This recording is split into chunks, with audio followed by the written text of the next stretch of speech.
Bugün dövrü müayinələr və ya müasir dildə desək, check-uplar haqqında danışmaq istəyirəm. Çox önəmli bir mövzudur. Müasir dövrdə həyat çox sürətlənibdir. Bir çox şeylərə vaxtımız təəssüf ki, çatışmır. Amma sağlamlığımızın qayğısına qalmaq istəyiriksə, özümüzün və yaxınlarımızın, ailə üzvlərimizin fərq etməz, biz mütləq şəkildə check-uplar üçün vaxt tapmalıyıq. Onlar əslində o qədər də çox vaxt tələb eləmir. Check-uplardan qorxmaq lazım deyil ki, birdən nəsə aşkarlanar, xəstəlik və yaxud pozuntu, analizlərdəmi, müayinələrdəmi? Bundan əslində qorxmaq lazım deyil. Buna bəzən hətta sevinmək lazımdır. Çünki check-uplar vaxtında edilirsə, hər hansı bir potensial pozuntu və yaxud xəstəlik çox erkən aşkarlana bilər. Erkən aşkarlanması da o deməkdir ki, ya hələ xəstəlik tam inkişaf eləməyib, ya xəstəlik çox başlanğıc mərhələsindədir. Onun o deməkdir ki, müalicəsi çox rahat, asan olacaqdır. Və əgər pozuntudursa, onu bu mərhələdə, erkən mərhələdə aşkar edib müalicə etsək, bütün o dəyişiklikləri geri döndərmək mümkün olacaqdır. Ona görə check-uplar önəmlidir. Check-uplar həm də ona görə önəmlidir ki, hər bir insan öz həkimini tanımalıdır. Ailə həkimi, terapevt, fərq etməz. Mütləq qaydada yaşadığı yer üzrə və yaxud hansısa bir tibb müəssisəsində, özəl, dövlət fərq eləməz. Öz həkimi kimdirsə onu bilməlidir və həkim də həmin şəxsi tanımalıdır. Həmin xəstəni və yaxud həmin sağlam şəxsi tanımalıdır.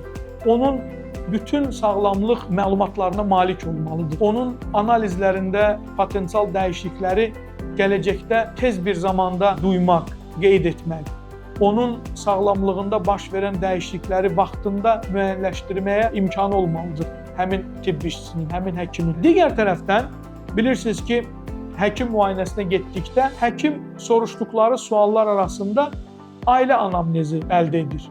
Yəni həmin şəxsin yaxın ailə üzvlərində, atası, anasında, baba nənələrində, xala bibilərində, dayı əmilərində, qardaş bacılarında hansı xəstəliklər var və ya olub, bu barədə soruşur. Bu çox önəmlidir, çünki bu həmin şəxsin potensial risklərini müəyyənləşdirməyə köməklik göstərir.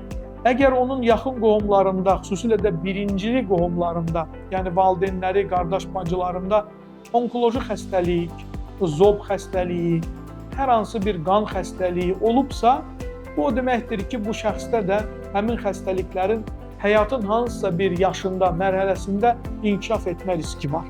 Və həkim bunu bilərək artıq müvafiq təqib müayinələri təmin edəcəkdir, vaxtaşırı hansı analizlərin verilməsini təklif edəcəkdir və ümumiyyətlə o xəstəliklər barədə bildikdə onların simptomlarını, əlamətlərini nəzarət altında saxlamağa köməklik göstərəcək.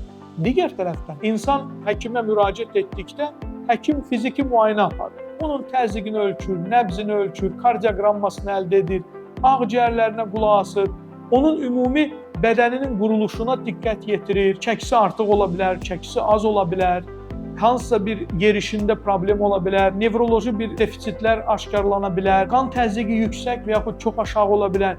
Bunları bildikdə artıq həkim dərinləşmiş müayinələr təşkil edə bilər, ixtisaslaşmış həkimlərə yönləndirə bilər, əlavə testlər apara bilər. Bu da hər hansı bir potensial problemlərin vaxtında aşkarlanmasına və onların müalicəsinə yol aça bilər. Digər tərəfdən, təəssüflə vurğulamaq lazımdır ki, psixiatrik və psixoloji xəstəliklər, problemlər, pozuntular daha tez-tez aşkarlanır.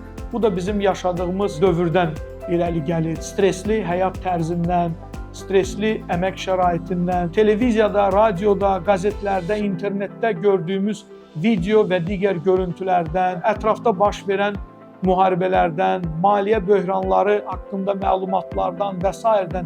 irəli gəlir ki, son illərdə, xüsusilə də pandemiyadan sonra depressiyalar, həyəcan, təşviş və bu kimi nevroz əlamətləri olan xəstələrlə tez-tez rastlaşır.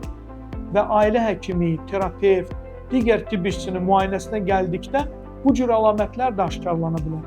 Çünki bizim psixi durumumuz bizim fiziki sağlamlığımıza əhəmiyyətli dərəcədə negativ və ya müsbət təsir göstərə bilər.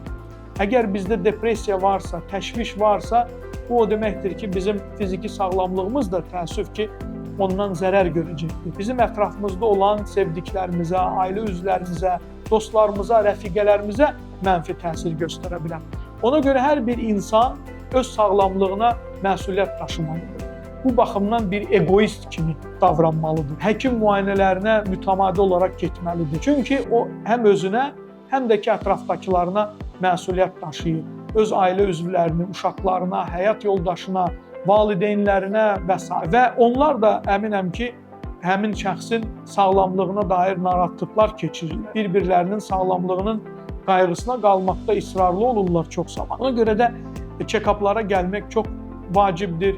Check-uplara əgər 18 yaşına qədərdirsə, valideynlər öz uşaqlarını pediatrın müayinəsinə aparmalıdırlar mütəmadi və aşkarlanan problemlərdən irəli gələrək pediatr növbəti hansı müddətdən bir müayinələrə gəlmələri barədə valideynlərini məlumatlandıracaq. Amma 18 yaşdan yuxarı gənclər, qadın və kişilər mütləq qaydada yaşadıkları və ya təhsil aldıkları ərazidə bir poliklinika və yaxud tibb müəssisəsi müəyyənləşdirərək orada ailə həkimi, terapevtlə bir rapor qurmalıdır, ünsiyyət qurmalıdır.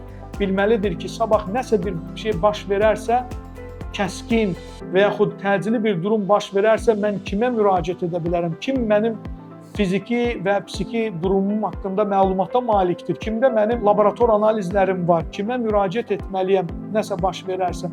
Ona görə də bunu etdikdən sonra artıq ailə həkimi, terapevt nəsə aşkarladıqda ixtisaslı həkimlərə göndərə bilər. Əgər tam sağlamdırsa həmin şəxs, növbəti müayinələrin vaxtını da həmin insanla onun ailə həkimi, terapevti müəyyənləşdirəcəkdir. Ona görə check-uplardan çəkinmək lazım deyil. Çünki vaxtında aşkarlanmış hər hansı bir kiçik bir pozuntu onu aradan qaldırmaq daha rahat. Bəzən insanlar deyirlər ki, nə üçün kolonoskopiya olunmalıyam, bağırsaqlar yoxlanmalıdır, mədə zondu udmalıyam və yaxud ağciyərlərin rentgeni olunmalıyam, süd vəzilərinin mamografiyası nə üçün lazımdır? Əslində bunlar imkan verir ki, çox erkən mərhələdə və onkoloji bir xəstəlik inkişaf etmədən belə bu orqanlarda baş verən problemləri, pozuntuları tez aşkarlayaq və müvafiq tədbirlər görək ki, artıq onkologiya inkişaf eləməsin, ağciyər xərçəngi olmasın və s. Digər tərəfdən bu müayinələr imkan verir ki, həkimlər pasiyentlərə zərərli vərdişlərini tanıtsınlar. Zərərli vərdişlərin nə dərəcədə onların sağlamlıqlarına risk olduğunu bir daha aşılasınlar.